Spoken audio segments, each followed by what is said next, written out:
Polres Langkat menggagalkan peredaran sabu seberat 20 kg asal Aceh.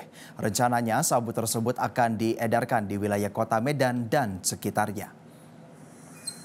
Selain menyita 20 kg sabu, polisi menangkap dua pelaku yang menjadi kurir. Kedua pelaku yaitu AS atau Asmuni, warga Desa Paya Terbang, Kecamatan Nibong, Kabupaten Aceh Utara, dan MZ atau Muhammad Zubir, warga Desa Paya Bujok, Swelemak, Kecamatan Langsa Baro, Kecamatan Kota Langsa. Rencananya sabu tersebut akan diedarkan di Kota Medan dan sekitarnya. Kedua tersangka dijanjikan akan mendapat upah 70 juta rupiah jika berhasil mengantar sabu ke Kota Medan. Penangkapan dua pelaku bermula adanya informasi dari masyarakat terkait ada pengiriman narkoba dari Aceh menuju Medan. Atas perbuatannya pelaku terancam hukuman pidana mati atau penjara 20 tahun.